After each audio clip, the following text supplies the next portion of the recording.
Everyone, welcome back to the channel. आज से हम शुरू करने जा रहे हैं एंडोक्राइनोलॉजी का एक बहुत ही इम्पॉर्टेंट टॉपिक जो है थायराइड ग्लैंड।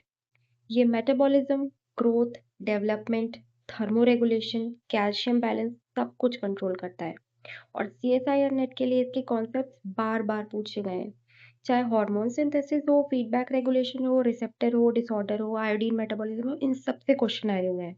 तो आज के इस लेक्चर में हम पढ़ने जा रहे हैं structure of thyroid gland, follicular cells and the colloid, T3 T4 की हार्मोन सिंथेसिस कैसे होगी, थायरोग्लोबुलिन, TPU, आयोडीन ट्रैपिंग, फिर रेगुलेशन कैसे होगा TSH का, हाइपरथायराइडिज्म, हाइपोथायराइडिज्म, और इसके साथ साथ हम कुछ PYQ भी आपको कम्युनिटी पोस्ट पे देंगे। अब क्या है, इसके लिए आपको क्या करना है कि इसलिए वीडियो को आपको एंड तक देखना बहुत ज़रूरी है ताकि आपके कॉन्सेप्ट्स बिल्कुल क्लियर हो जाए। आज जो एक्सप्लेनेशन मैं आपको दे रही हूँ वो बिल्कुल एग्जाम ओरिएंटेड होगी। So without wasting any time, let's dive into the amazing world of endocrinology and begin with the master gland of the metabolism, thyroid gland. तो सबसे पहले जानते हैं कि एंडोक्राइनोलॉजी होती क्या है। ठीक है, तो एंडोक्राइनोलॉजी अगर आपसे कोई पूछता है तो आप ऐसे नहीं बोल सकते कि सिर्फ स्टडी ऑफ एंडोक्राइन ग्लैंड्स। हम बोलेंगे the study of endocrine glands with their secretion is called endocrinology. और उनके सिक्रीशन क्या होते हैं? हॉर्मोन्स। अब देखो, थायराइड ग्लैंड के बारे में सबसे पहले हमें ये पता होना चाहिए कि उसका स्ट्रक्चर कैसा है। तो स्ट्रक्चर है उसका बाइलोब्ड, बटरफ्लाई शेप्ड, कुछ लोग एच शेप्ड भी बोलते हैं। ठीक है, इसकी लोकेशन क्या है? In front of trachea, below the larynx, और इसकी जो लोब होती है वो जॉइंट होती है बाय इस्थमस। ठीक है, small pyramidal lobe is also present. आप मान लो ये आपके ग्लैंड है तो इसके बीच में ऐसे करके एक कनेक्शन होता है, इसको हम बोलते हैं इस्थमस। ठीक है, आप देखो ये इंफीरियर टू लैरिंक्स, मतलब लैरिंक्स के नीचे। अब हम देखेंगे इसकी हिस्टोलॉजी कैसी होती है। ये है आपकी थायराइड ग्लैंड। जब हम स्लाइड करते हैं ना, स्लाइड प्रिपरेशन, तो उसमें हमको ये ऐसा दिखता है। सबसे पहले देखो, ये जो ऐसे ऐसे सेल्स दिख रहे हैं, these are cuboidal follicular cells. ये आपके फॉलिकुलर सेल्स हैं। ठीक है, और ये जो पूरा स्ट्रक्चर इसे हम बोलते हैं फॉलिकल। ये फॉलिकल है, फॉलिकल बना रहे हैं क्यूबॉइडल फॉलिकुलर सेल्स। इसके अंदर भरा हुआ है कोलॉइड। ठीक है, इसके अंदर भरा हुआ है कोलॉइड। ये कुछ ब्लड वेजल्स हैं। इसके अलावा इसी स्ट्रक्चर में हमें कुछ यहाँ पर पैराफॉलिकुलर सेल्स भी दिखते हैं। ये हो गए आपके पैराफॉलिकुलर सेल्स जो स्कैटर्ड फॉर्म में होते हैं। ठीक है, तो यही लिखा हुआ है consist of follicles formed by cuboidal follicular cells. फिर ये जो सेल्स होती हैं इन्हें हम थायरोसाइट्स बोलते हैं। जो फॉलिकल है सेंटर में, उसके अंदर एक एक्वस सॉल्यूशन भरा हुआ है जो है कोलॉइड। अब कुछ स्कैटर्ड पैराफॉलिकुलर सेल्स भी यहाँ पे प्रेजेंट है।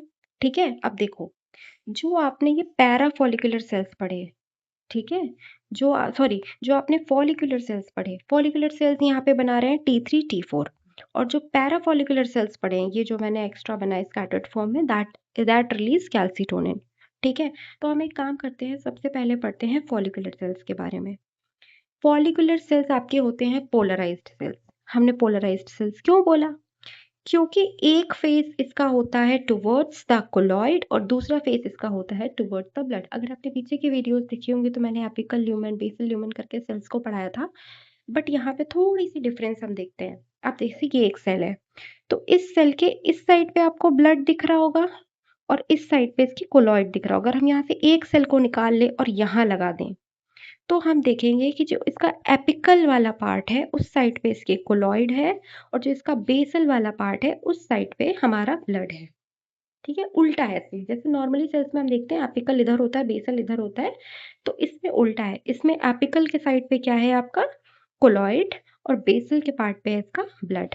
आप देखो यहाँ पर हो क्या रहा है। सबसे पहले हम ये देखेंगे कि पिट्यूटरी ग्लैंड से आपका आया TSH और यहाँ पर आपका लगा था TSH का receptor. If it is not clear I can zoom this for you, तब आपको ज़्यादा अच्छे से समझ आएगा। Wait a second, might be it is clear to you.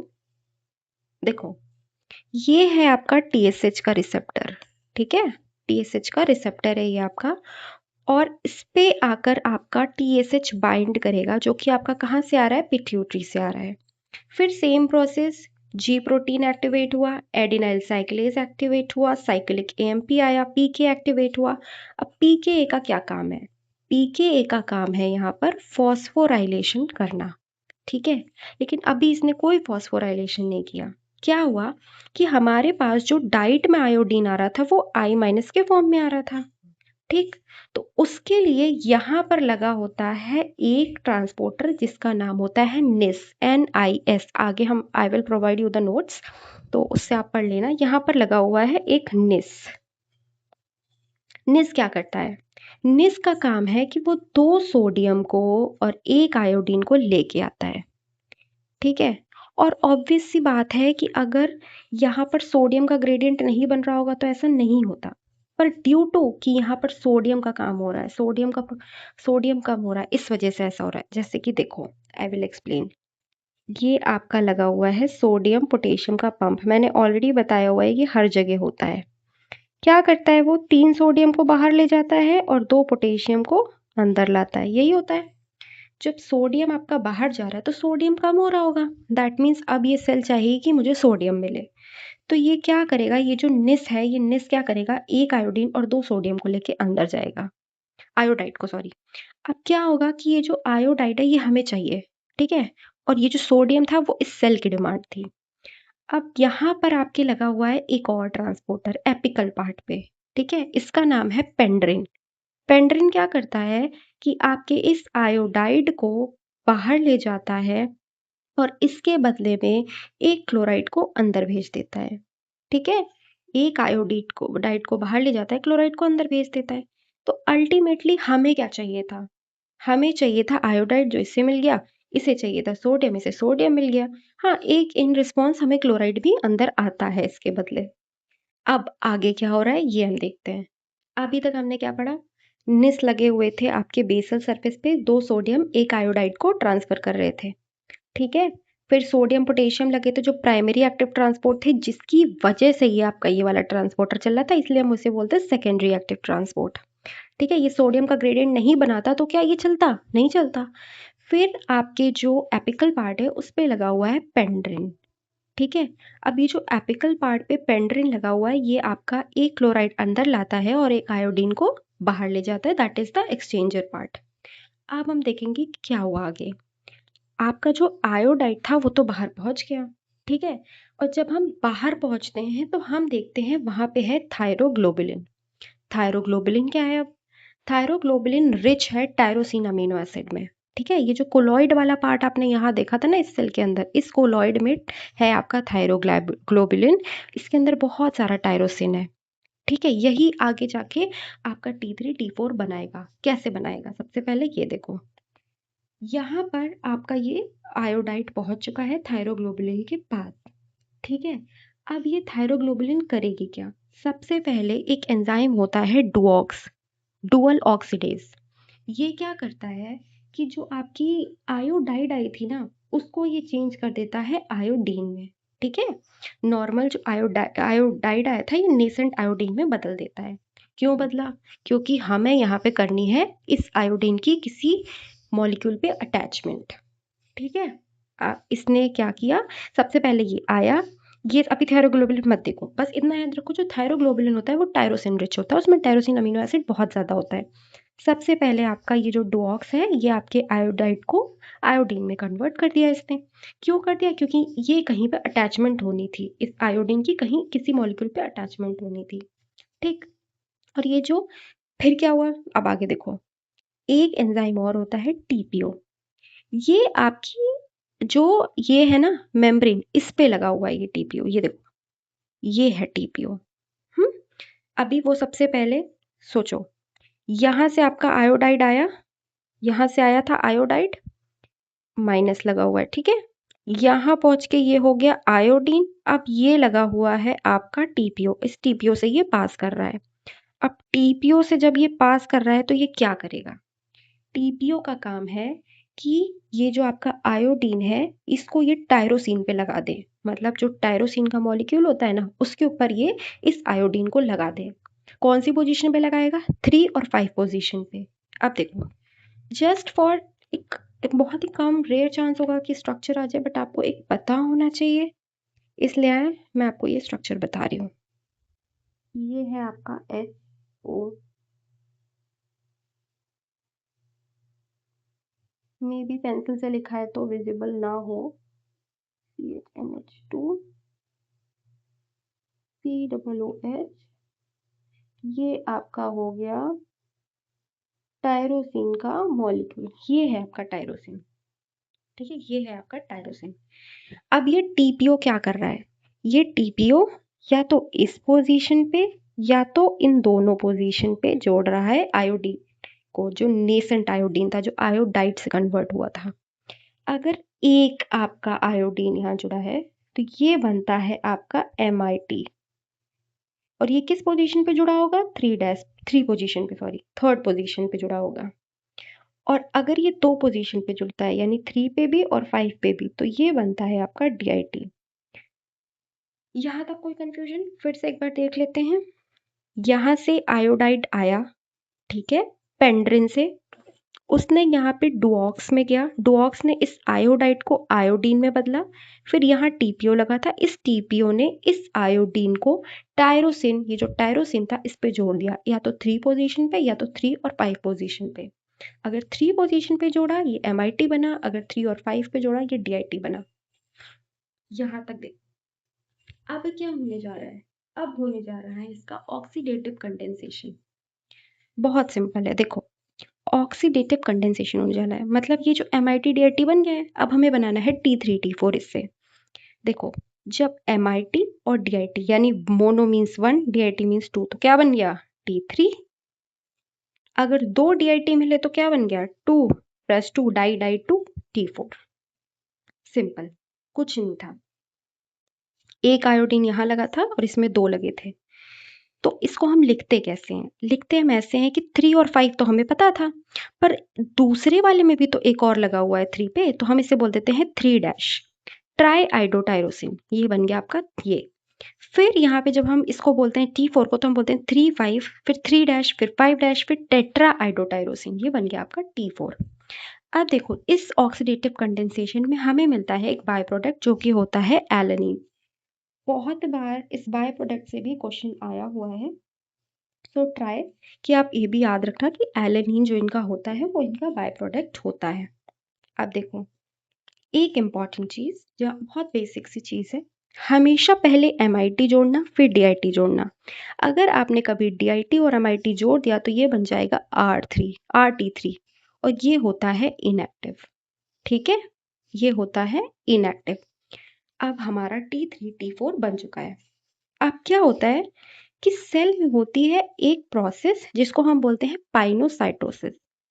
मुंह के अंदर हवा खींचना, कभी कभी बुलबुले बन जाते हैं, वैसे ही ये सेल करती है पाइनोसाइटोसिस, और यहाँ पे देखो ये ऐसे ऐसे करके अपने अंदर खींचती है। जब ये अंदर खींचती है तो क्या होता है कि अंदर क्या क्या जा रहा है, T3 जा रहा है, T4 जा रहा है, MIT और DIT जा रहा है। ये अंदर पहुंच गया, ये जब अंदर पहुंच गया तो इसने बनाया एक एंडोसोम। एंडोसोम, इसके अंदर T3 है, T4 है, DIT है, MIT है, सब है। फिर ये क्या करता है, एक लाइसोसोम से जुड़ जाता है जाके, ये एंडोसोम जुड़ गया एक लाइसोसोम से, और जब ये जुड़ा एंडोसोम और लाइसोसोम आपस में, इन्होंने कॉम्प्लेक्स बनाया, तो क्या होता है कि इसी जगह पर आपका जो MIT और DIT है वो T3 T4 से क्लीव हो जाता है, मतलब MIT DIT अलग चले जाते हैं और T3 T4 जो होते हैं वो अलग चले जाते हैं। अब यहाँ से निकल आता है आपका बचा हुआ T3 T4। अब ये जो T3 T4 है ये क्या करता है, यहाँ से बाहर निकल जाता है। निकलेगा कैसे, यहाँ पर लगा होता है एक ट्रांसपोर्टर जिसका नाम होता है MCT8 या MCT10। ठीक है, कौन सा ट्रांसपोर्टर, MCT8 या MCT10 लगा होता है। तो ये हो गया आपका यहाँ से बाहर निकलने का। तो ऐसे प्रॉपरली आपका जो थायरॉयड ग्लैंड है, सॉरी, जो T3 T4 है वो बनता है। उसके बाद ये सेल के थ्रू ऐसे पास होके जाता है, इसमें अपोजिट होता है, इधर बेसल इधर एपिकल, तो ऐसे करके याद रखना चीज़ों को। यहाँ तक हुआ। अब हम नेक्स्ट पार्ट में जा रहे हैं, देखना उसको। देखो, मैंने आपके ही पार्ट को इजी करने के लिए कुछ चीज़ें लिखी हुई हैं यहाँ पर, ध्यान से देखना। सिग्नलिंग कैसे हो रही है, हाइपोथैलेमस से आया TRH, TRH गया पिट्यूटरी पे, पिट्यूटरी से आया TSH और TSH जाएगा थायराइड पे, थायराइड देगा T3 T4। अब कैसे देगा कैसे नहीं देगा यू ऑलरेडी नो। अब क्या हो रहा है चीजें देखते हैं, ठीक है। ये जो ट्रांसपोर्ट वाला पार्ट था ना, ये सारी यही बातें लिखी हुई हैं, मैंने नोट्स ऑलरेडी प्रोवाइड कर रखे हैं शॉर्ट्स वाले पार्ट पे। और अगर आपको देखना है एक बार तो आप ऐसे देख लो, you can take the screenshot if you want. ठीक है, अब देखो सेम चीज यहाँ पर लिखी हुई है जो हमने पीछे पढ़ी। मैंने पढ़ा इसलिए दिया पहले ताकि आप रीड करो तो आपको समझ आए। देखो फॉलिकुलर सेल्स के पास थे टीएसएच के रिसेप्टर, जहां टीएसएच बाइंड हुआ, जी protein activate, adenylyl साइक्लेज activate, cyclic MPP के एक्टिवेट। यहाँ पे हो गया आपका पाइनोसाइटोसिस। पाइनोसाइटोसिस मतलब वही लिक्विड को बबल जैसा बना के अंदर खींच लेना, जो कि आपके सेल ने किया था। अब क्या हुआ, जो आपका थायरोग्लोबुलिन था वो अंदर खिंच के आ गया और उस थायरोग्लोबुलिन ने क्या बना लिया, एंडोजोम। यानी कि उस एंडोजोम में एमआईटी भी होगा, डीआईटी भी होगा, T3 T4 भी होगा। अब यही एंडोजोम मर्ज हो जाता है लाइजोजोम के साथ, और लाइजोजोम क्या कर देता है, लाइजोजोम के पास ऐसे एंजाइम्स होते हैं कि वो एमआईटी डीआईटी को कट कर देते हैं T3 T4 से। और यही T3 T4 आपके नॉन पोलर होते हैं, तो ये मेम्ब्रेन से पास कर जाते हैं MCT8 और MCT10 के थ्रू, जो ट्रांसपोर्टर्स आपके लगे हुए हैं। अब एक क्वेश्चन ये पूछा जाता है कि सबसे ज़्यादा एफिनिटी किसकी होती है और सबसे ज़्यादा कैपेसिटी किसकी होती है आपके T3 T4 से बाइंड करने की। तो सबसे ज़्यादा जो कैपेसिटी होती है वो होती है एल्ब्यूमिन की, पर एफिनिटी किसकी ज़्यादा होती है, थायरॉक्सिन बाइंडिंग प्रोटीन की। ठीक है, कर कौन सकता है थायरॉक्सिन बाइंडिंग प्रॉपर्टी, कैपेसिटी किसकी है, एल्ब्यूमिन की है। अब देखो अब क्या हुआ कि हमने देखा, हमने ये चीज़ पढ़ी हुई है कि जो T3 होता है वो ज़्यादा बायोलॉजिकली एक्टिव होता है इन कंपैरिजन टू T4। ऐसा क्यों होता है? और ये भी पढ़ा हुआ है कि जो T4 होता है वो T3 में कन्वर्ट हो जाता है, करेक्ट। तो T4 T3 में कन्वर्ट कैसे हो जाता है, सबसे पहली बात, जो T4 होता है वो T3 में कन्वर्ट होता है in the presence of enzyme जिसका नाम है डीआइडोनेज। ठीक है, ये लिखा है डीआइडोनेज इज एन एंजाइम हैविंग सिलैनोसिस्टीन। उसके पास क्या है, सिलैनोसिस्टीन है, जो कि ब्रेक कर देती है एक आयोडीन और कार्बन के बीच का बॉन्ड, जिससे T4 क्या बन जाता है, T3 बन जाता है। अब कई बार ये क्वेश्चन आता है कि ऐसा क्यों होता है कि जो आपकी T3 है वो ज़्यादा एक्टिव है इन कंपैरिजन टू T4। ये सारा पार्ट वही लिखा है, बस थ्योरेटिकल वे में लिखा हुआ है, पर मैं आपको यहाँ पर शॉर्ट में समझाती हूँ। देखो ऐसे सुनो, जो T4 होता है वो बाउंड फॉर्म में ट्रेवल करता है, मतलब 99.98% उसका बाउंड है, उसका 0.02% ही फ्री है। ठीक, बाकी ये जो आपका T3 होता है ये 99.8% बाइंड है और 0.2% फ्री है। तो आप खुद बताओ ज़्यादा फ्री फॉर्म किसका है, ऑब्वियस सी बात है T3 का है। तो यानी कि T3 is more biologically active because it is more found in free form, क्योंकि ये फ्री फॉर्म में ज़्यादा है। जो चीज़ फ्री फॉर्म में होगी वो ज़्यादा ट्रेवल कर पाएगी कि जो चीज़ बाउंड फॉर्म में होगी वो जल्दी ट्रेवल कर पाएगी, नहीं ना, जो फ्री फॉर्म में होगी वही ना। तो देखो form as binding with plasma protein makes them large and difficult to move. अब क्या होता है, ये बाउंड फॉर्म में ज़्यादा होते हैं तो इनके लिए प्रॉब्लमेटिक होता है मूव करना, क्योंकि इनका साइज बड़ा हो चुका था, बट ये फ्री फॉर्म में ज़्यादा है। ऐसा नहीं बाउंड नहीं है, बट ये फ्री फॉर्म में ज़्यादा है इनके कंपैरिजन में, इसलिए ये ज़्यादा एक्टिव होते हैं। वैसे ही ये बताया गया है कि जो T3 होती है उसकी एफिनिटी कम होती है ये TBG के साथ बाइंड करने की, यानी थायरॉक्सिन बाइंडिंग प्रोटीन के साथ बाइंड। अगर ये बाइंड हो जाएगी तो साइज बड़ा हो जाएगा, इसका मतलब धीमे धीमे खिसक पाएगी, पर इसकी बाइंडिंग एफिनिटी भी कम है T4 से, T4 जल्दी इससे बाइंड हो जाता है तो वो भारी हो जाता है, तभी इसका बाउंड फॉर्म ज़्यादा है। फिर क्या होता है, जो T3 होती है उसकी बाइंडिंग एफिनिटी रिसेप्टर के साथ भी ज़्यादा होती है, जहाँ T3 T4 के रिसेप्टर्स होंगे ना उसमें भी T3 की एफिनिटी ज़्यादा होगी। देखो ये जो आपका प्रोटीन है जिससे बाइंडिंग होनी थी, ये वाला प्रोटीन, ठीक है, ये वाला जो थायरॉक्सिन बाइंडिंग प्रोटीन है इसके साथ कम है और इनके खुद के रिसेप्टर्स के साथ ज़्यादा है। तो ये 3 मेन रीजंस हैं जिसकी वजह से T3 ज़्यादा बायोलॉजिकली एक्टिव होता है देन T4। ठीक। अब देखो इसके कुछ बायोलॉजिकल फंक्शंस हैं, वो हम देख लेते हैं। ये इंक्रीज करता है ऑक्सीजन कंजम्पशन को हर सेल में, ठीक है, हर सेल में इंक्रीज करता है, सिर्फ टेस्टिस और यूट्रस को छोड़ के। मेटाबॉलिक रेट बढ़ाता है, सोडियम पोटेशियम जो पंप होते हैं उनकी एक्टिविटी को बढ़ाता है। जो बच्चे होते हैं उनमें सीएनएस का डेवलपमेंट देखता है। अब देखो ये हम आगे देखेंगे कि अगर ये किसी हार्मोन की अप डाउन हो जाती है तो सीएनएस पे भी फर्क आता है। कार्बोहाइड्रेट के एब्जॉर्प्शन को जीआईटी में बढ़ाता है, ठीक है। फिर इसके बाद ये प्रमोट करता है dissociation of oxygen from haemoglobin to increase the availability of oxygen to cell. हमें बात पता है कि हीमोग्लोबिन HbO2 के फॉर्म में ट्रेवल करता है, मतलब हीमोग्लोबिन अपने साथ ऑक्सीजन को लगाए रखता है ना। लेकिन अब जो हमारे सेल्स हैं उनको भी तो चाहिए ना ऑक्सीजन। तो ये क्या करता है, ये इनको बीच से तुड़वा देता है ताकि ऑक्सीजन इसे मिल जाए। तो इसीलिए लिखा है कि प्रमोट करता है dissociation of oxygen from haemoglobin, ताकि अवेलेबिलिटी जो ऑक्सीजन की सेल को है वो बढ़ जाए। इसके अलावा ये क्या करता है, कैरोटीन को विटामिन ए में बदलता है। ठीक। अब देखो ये सब चीजें आप यहाँ पे कंफ्यूज हो सकते हो कि ग्लाइकोजेनेसिस, ग्लाइकोजिनोलिसिस, ग्लाइकोलिसिस, ग्लाइकोनियोजेनेसिस कैसे याद रखें।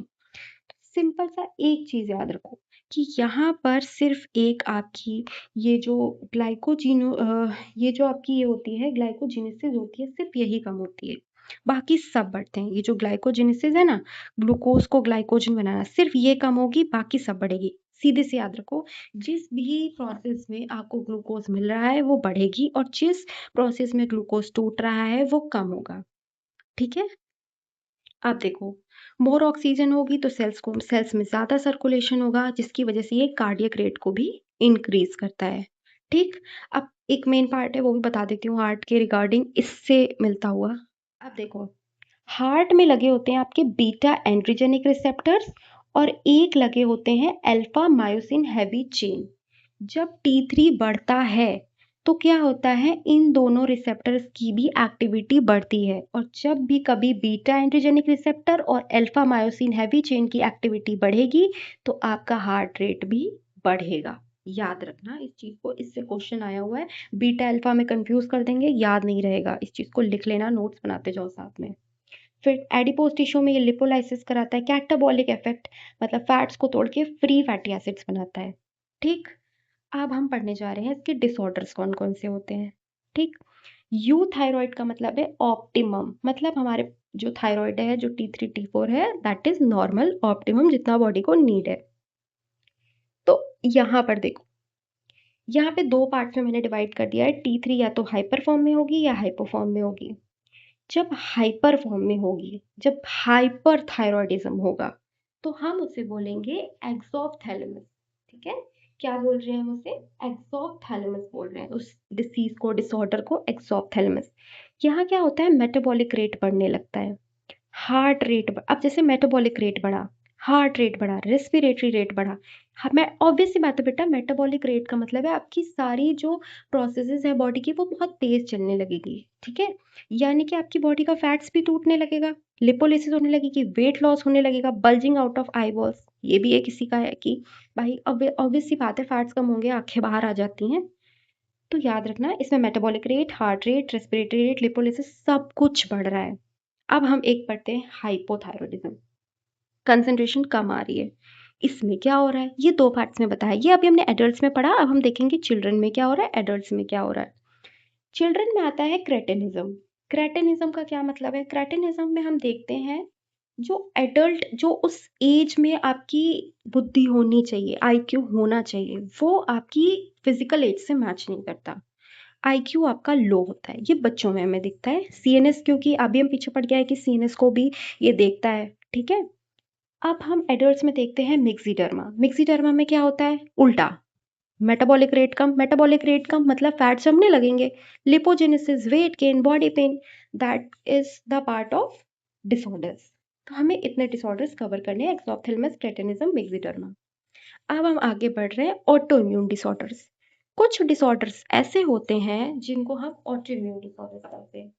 ऑटो इम्यून डिसऑर्डर्स का मतलब क्या होता है, ऑटो इम्यून डिसऑर्डर्स में क्या होता है कि हमारी जो सेल्स, हमारी बॉडी की जो सेल्स है, हमारे ही सेल्स के खिलाफ बगावत करने लगती हैं, ठीक है, मतलब हमारे ही सेल्स को तोड़ने लगती हैं, हमारे ही सेल्स के लिए एंटीबॉडी बनाने लगती है। वो पहचान नहीं पाती कि भाई हमारी ही बॉडी की सेल्स हैं। तो देखो यही चीज लिखी हुई है, autoimmune disorders are conditions where the immune cells mistakenly attacks body own cells, tissues और organs, treating them as if they are harmful foreign invaders. उनको फॉरेनर समझ के, फॉरेन इन्वेडर समझ के मारने लगती हैं। तो सबसे पहले हम पढ़ने जा रहे हैं हाशिमोटो डिसीज। बहुत सिंपल है, ठीक है। ये थ्योरी वही लिखी है जो मैं आपको बताने जा रही हूँ। देखो, आपको हुई इंजरी, जब इंजरी हुई तो आपकी जो बी सेल्स होती हैं वो पहुंच गई आपकी कोलॉइड वाले पार्ट में। फॉलिकुलर सेल्स पढ़े थे, ऐसे ऐसे बने थे, इसके अंदर कोलॉइड भरा था, ठीक। तो क्या हुआ कि इंजरी हुई और बी सेल्स आ गई इस पार। अब भाई बी सेल्स तो ब्लड में थी, उनके लिए तो ये कोलॉइड जानने का पहचान किसी का नहीं, वो नहीं पहचानती कौन है ये। तो वो, और इस कोलॉइड में होता क्या क्या था, आपका थायरोग्लोबुलिन होता था, टीपीओ होता था, यही सब तो होता था। Dual oxidase is different thing, वो आपका सिर्फ और सिर्फ आयोडाइड को आयोडीन में कन्वर्ट करने के लिए है, उसका कुछ यहाँ पे हम मेन रोल नहीं देख रहे हैं। बट यहाँ पे था क्या, यहाँ पे टीपीओ था, यहाँ पर था आपका टीजी थायरोग्लोबुलिन। इसने क्या सोचा कि ये तो हमारी बॉडी की है ही नहीं, इसके खिलाफ बना दी antibody, anti TPO anti thyroglobulin. अब बन गया, जैसे ही एंटीजन एंटीबॉडी का कॉम्प्लेक्स बना, ये आपका टीपीओ और थायरोग्लोबिन हो गया डिस्ट्रॉय। अगर ये डिस्ट्रॉय हुआ तो क्या कोई चांस है आपका T3 T4 बनने का? नहीं, T4 T3 बना ही नहीं, नहीं बना पाए क्योंकि टायरोसिन नहीं है। कैसे ज्वाइन करेगा 3 और 5 पोजीशन पे, है ना, आयोडीन को कैसे ज्वाइन करेगा, वो चीज़ है ही नहीं। तो यहाँ पे T3 T4 बनना कम हो गया और ये हो गया हाइपोथायरॉयडिज्म, ये जो हम इस पार्ट में पढ़ के आए थे। बट ये आप इससे कनेक्ट मत करना क्योंकि ये ऑटो इम्यून डिसऑर्डर के अंडर आता है, हाशिमोटो, ठीक। तो ये लेकिन इसके जो आपके सिम्टम्स होंगे वो सेम ही आएंगे, वेट इंक्रीज होगा, लेथार्जिक मतलब बहुत आलसी फील करोगे, लिपोजेनेसिस होगी, पूरी बॉडी पे इफेक्ट आएगा आपकी हाइपोथायरॉयडिज्म में। तो this is all about this, ठीक है। अब हम देख रहे हैं कि नेगेटिव फीडबैक क्या होता है। सबसे पहले जानो नेगेटिव फीडबैक क्या होता है। मान लो कि आपकी बॉडी से आता है सबसे पहले TRH, फिर आता है TSH, एक एग्जाम्पल के लिए बता रही हूँ, फिर आता है T3 T4। जब ये लास्ट वाला हार्मोन बहुत बढ़ गया तो इसने इसको सिग्नल भेजा कि भाई अब बंद हो जाओ। ये होता है आपका नेगेटिव फीडबैक, ठीक है, ये है आपका negative feedback. Hormone regulating body physiological activity is called terminal hormone. When T3 T4 increases तो metabolic rate बढ़ता है, thermal activity बढ़ती है, तो ये जाके इसको बोल देता है कि भाई अब तुम रुक जाओ। सेम चीज यहाँ लिखी हुई है, increase in terminal hormone is responsible for the negative feedback. Hashimoto के लिए सेम पार्ट यहाँ पे मैंने मेंशन कर दिया है। अब देखो, अभी तक जो हमने एक ऑटोइम्यून डिसऑर्डर पढ़ा था वो था आपका हाशिमोटो, अब हम पढ़ने जा रहे हैं ग्रेव्स डिसीज। तो सबसे पहले हम देखते हैं नॉर्मल कंडीशन में क्या होता है। मान लो यहाँ पर ये आपका एसिटाइल कोलिन ऐड होना था, पर अगर उसकी जगह पे एंटी एसिटाइल कोलिन आ जाएगा तो क्या हमें यहाँ पे रिस्पॉन्स मिलने वाला है? ऑब्वियसली नहीं मिलेगा, क्योंकि जो एंटी एसिटाइल कोलिन होगी वो एंटागोनिस्टिक काम करेगा, मतलब रिसेप्टर को एक्टिवेट नहीं होने देगा। तो यहाँ पर हमें कोई भी बायोलॉजिकल इफेक्ट नहीं देखने को मिलेगा। पर अगर हम इस ऑटो इम्यून डिसऑर्डर में देखें कि यहाँ क्या हो रहा है, तो यहाँ हमने देखा ये थी फॉलिकुलर सेल, ये लगे हुए हैं TSH के रिसेप्टर, यानी इसको काम कब करना चाहिए था, जब यहाँ पे TSH आके काम करे, TSH आके बाइंडिंग करे। पर ऐसा नहीं हुआ, यहाँ पर आया आपका एंटी TSH, ठीक है, और एंटी TSH आके इस रिसेप्टर से बाइंड कर गया। 2 बार लिख गया रिसेप्टर,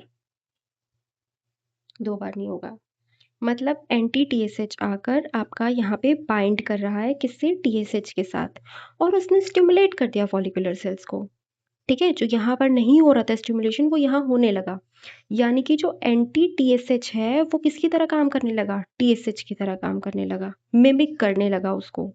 तो क्या हुआ, T3 और T4 की कंसेंट्रेशन बढ़ गई। अब क्या हुआ, इन T3 T4 की कंसेंट्रेशन को अगर मैं बैलेंस करना है तो मैंने क्या बताया कि यही T3 T4 जाके बोलता है कि TRH को या TSH को, पहले बोलेगा TSH को जो पास का है, फिर उसको बोलेगा TRH को। तो ये जाके बोलता है TSH को कि भाई अब तुम कम हो जाओ, पर TSH तो यहाँ आ ही नहीं रहा था ना एज सच, तो TSH को टीएसएच तो अपने आप को कंट्रोल ही में रखा हुआ है, तो टीएसएच तो अपने आप को कम कर लेगा, बट यहाँ पे एंटी टीएसएच तो आता जा रहा है। यानी एक टाइम आएगा ये T3 T4 बहुत बढ़ जाएगा, जिसको हम बोलते हैं थायरोटॉक्सिकोसिस। ठीक है, हम इसे रोक नहीं पाए, नेगेटिव फीडबैक आपका गया ही नहीं, और गया भी तो काम नहीं कर रहा है। फिर अगला होता है गोइटर। गोइटर में क्या होता है, एक गोइटर भी हम पढ़ते आते हैं, मोस्टली पूछ लेते हैं लोग, गोइटर में क्या होता है, आयोडीन की डिफिशियंसी हो जाती है। ठीक, यानी कि जो आपकी फॉलिकुलर सेल्स होती है उनका साइज भी बढ़ जाता है। चलो, यहाँ तक इतनी बात आपको पता होनी चाहिए, कौन सी ऑटो इम्यून डिसऑर्डर्स हैं, कौन सी नॉर्मल हाइपोथायरॉयडिज्म वाली डिसऑर्डर्स हैं। अब हम देखेंगे यहाँ पर कुछ इनहिबिटर्स। इनहिबिटर्स दो चीज़ों पे लगे हुए हैं, निस्के जो आपका बेसल पार्ट पे लगा था, और ये जो टीपीओ। ठीक है, अब जब आप पढ़ा करो ना, तो याद किया करो कि निस का क्या काम था, टीपीओ का क्या काम था। हाँ, फिर आपको चीज़ें याद होती जाएंगी। अब जो निस के इनहिबिटर्स हैं वो है परक्लोरेट, थियोसाइनेट, और जो टीपीओ के हैं वो है थियोयूरेसिल, मेथिमजोल, कार्बिमेजोल। अगर ये इनहिबिटर्स दिए गए तो ये दोनों काम नहीं करेंगे। ठीक, आप कुछ चीज़ें बताई हैं, जैसे टीआरएच जो हाइपोथैलेमस से आ रहा था, यानी कि थायरोट्रोपिन रिलीजिंग हार्मोन, ये 3 अमीनो एसिड्स का बना है, और वो 3 अमीनो एसिड्स कौन से हैं, histidine, proline, glutamic acid. TSH thyroid stimulating hormone pituitary से आ रहा है, ये हेटेरोडाइमर है अल्फा और बीटा चेन्स का। इसमें भी ये चीज़ याद रखना, जो अल्फा होती है वो 90 अमीनो एसिड्स की होती है, और जो बीटा होती है वो 120 अमीनो एसिड्स की होती है। मैंने फॉर योर सेक वो जो ऑटोइम्यून डिसऑर्डर्स पढ़े थे ना, उसको मैंने शॉर्ट में यहाँ बता दिया है कि यहाँ पर एंटी टीएसएच एंटीबॉडी बनती है, जो टीएसएच के रिसेप्टर पे बाइंड करती है, और ये एंटीबॉडी जो है वो टीएसएच की तरह काम करने लगती है, जिससे कॉन्टिन्यूस T3 T4 रिलीज होने लगता है, जिससे हाइपरथायरॉयडिज्म हो जाता है, और टॉक्सिसिटी हो जाती है, जो कि होता है ग्रेव्स डिसीज में। फिर हाशिमोटो में एंटी टीपीओ और एंटी थायरोग्लोबुलिन बन जाता है, और जैसे ही इस एंटीजन एंटीबॉडी का कॉम्प्लेक्स बनता है, टीपीओ और टीजी डिस्ट्रॉय हो जाती है, जिससे कि T3 T4 नहीं आती है, और ये होता है आपका हाइपोथायरॉयडिज्म। ठीक है, फिर एक बड़ा क्वेश्चन आया हुआ है कि वॉल्फ चाइकोफ इफेक्ट क्या होता है। ठीक है, वॉल्फ चाइकोफ इफेक्ट क्या होता है, सिंपल तरीके से समझो कि वॉल्फ चाइकोफ होता क्या है। वॉल्फ चाइकोफ में क्या होता है कि अगर सडनली हमारे पास बहुत ज़्यादा आयोडीन आने लगा हमारी बॉडी में, तो क्या होगा, ये जो T3 T4 का सिंथेसिस और रिलीज है ये कम पड़ जाएगा, ये कम होने लगेगा। तो ये होता है वॉल्फ चाइकोफ। ठीक, यहाँ तक थायराइड फिनिश हो चुकी है। अब हम देखेंगे कि जो स्कैटर्ड पैराफॉलिकुलर सेल्स थे वो क्या कर रहे हैं। स्कैटर्ड पैराफॉलिकुलर सेल्स ये थोड़े से कम होते हैं नंबर में, इनका काम होता है कैल्सिटोनिन को बनाना। अब देखो, ये जो कैल्सिटोनिन है ये है आपका 32 अमीनो एसिड्स का, ये लीनियर है, और इसके अंदर है डाइसल्फाइड बॉन्ड्स। डाइसल्फाइड बॉन्ड्स याद रखना, क्योंकि आगे जाके ये काम आएगा। तो ये है कैल्सिटोनिन जिसके पास डाइसल्फाइड बॉन्ड्स है, और ये हाइपोकैल्सियम में आए। मतलब हाइपो मीन्स होता है कम, यानी कि कैल्शियम, और मिया मीन्स ब्लड में, मतलब कि ये ब्लड में कैल्शियम को कम करेगा। समझे, balance of calcium is controlled by 3 organs, intestine, bone and kidneys. तो ये आपका जो है, ये आपका जो कैल्शियम का लेवल है वो ब्लड में कम करेगा। अब देखो, कैल्शियम के कई सारे काम है, neuromuscular transduction, blood coagulation, hormonal secretion, neural excretion, बहुत सारे। अब देखो, हम जा रहे हैं देखने की कैल्सिटोनिन कैसे काम करता है आपका। ठीक है, आपकी ब्लड में जो कैल्शियम की नॉर्मल कंसेंट्रेशन होती है वो होती है नॉर्मल 9 से 11 mg/dl। ठीक, लेकिन यहाँ पर क्या हुआ, ये इंक्रीज हो गया अप्रॉक्स 15 mg/dl। तो अगर कैल्शियम इंक्रीज हो जाएगा तो आपके अंदर चांसेस हैं कि आपको स्टोन की प्रॉब्लम हो सकती है, ब्लड वेजल्स में डिपॉजिशन हो सकता है, नर्व रिलेटेड इश्यूज आ सकते हैं, और अगर ब्लड वेजल्स में डिपॉजिशन हो गया तो हार्ट अटैक के चांसेस, कार्डियल अरेस्ट के चांसेस बहुत ज़्यादा होते हैं। ठीक, अब क्या है कि हार्ट अटैक के chances, because heart needs calcium for construction and relaxation. मतलब अगर ब्लड में ही बढ़ गया तो हार्ट को नहीं मिल रहा है, और हार्ट को तो चाहिए कॉन्ट्रैक्शन और रिलैक्सेशन के लिए आपका कैल्शियम। तो अब हम रोल देखेंगे कि कैल्सिटोनिन करता क्या है। कैल्शियम बहुत बढ़ा हुआ है यहाँ ब्लड में। ठीक है, ये रेड वाला पार्ट इज ब्लड। दो सेल्स होती हैं, ऑस्टियोब्लास्ट, ऑस्टियोक्लास्ट, सी से याद रखना, काटने वाली। बी से याद रखना बनाने वाली। तो osteoblast is bone forming sales. Osteoclast जो होती हैं वो बोन रीअब्जॉर्प्शन मतलब बोन का ब्रेक डाउन करती हैं। तो आपको क्या लगता है किसकी एक्टिविटी बढ़नी चाहिए अगर आपके इसमें बहुत ज़्यादा कैल्शियम आ गया है? तो ब्लड क्या करता है, ऑस्टियोब्लास्ट की एक्टिविटी को बढ़ा देता है। ठीक है, ये इसकी ऑस्टियोब्लास्ट की एक्टिविटी को बढ़ा देता है और कहता है तुम ना इस कैल्शियम को उठा के बोन फॉर्मेशन करने लगो। तो ऑस्टियोब्लास्ट की एक्टिविटी को प्रमोट करता है और ऑस्टियोक्लास्ट जो तोड़ के बोन्स का ब्रेक डाउन करके बाहर कैल्शियम बेचता था उनको ये इनहिबिट करता है। ये चीज़ होती है। आई समझ? तो कैल्सिटोनिन क्या करता है, ऑस्टियोब्लास्ट की एक्टिविटी को बढ़ाता है, ऑस्टियोक्लास्ट की एक्टिविटी को कम करता है। कुछ सेल्स के नाम लिखे, जैसे ऑस्टियोजेनिक सेल्स क्या करती हैं, ऑस्टियोब्लास्ट बनाती हैं। ऑस्टियोब्लास्ट क्या करती हैं, ये ग्रोइंग पोर्शन होता है बोन्स का। फिर ऑस्टियोसाइट्स क्या होती हैं, ये मिनरल कंसंट्रेशन जो मैट्रिक्स है उसको मेंटेन रखती हैं। ऑस्टियोक्लास्ट क्या होती हैं, बोन रीअब्जॉर्प्शन या फिर बोन को तोड़ने वाली। फिर calcitonin also inhibits absorption of calcium ions from GIT. अभी जो कैल्सिटोनिन है ये ऐसा नहीं है कि सिर्फ इधर ही काम कर रहा है, ये इंटेस्टाइन वाला जो पार्ट है, जो जीआईटी वाला पार्ट है, वहां पे भी कैल्शियम का एब्जॉर्प्शन नहीं होने देता है।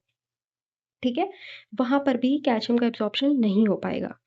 तो ये सब चीजें थी जो आपको थायराइड ग्लैंड के अंदर कवर करनी थी।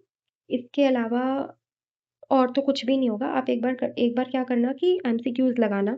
अगर आपको लगता है कि आपके सारे एमसीक्यूज ऐसे सॉल्व हो रहे हैं, मोस्ट प्रोबेबली हो जाएंगे सारे सॉल्व, क्योंकि मैंने भी लगाए हुए हैं, सारे क्वेश्चन सॉल्व होंगे।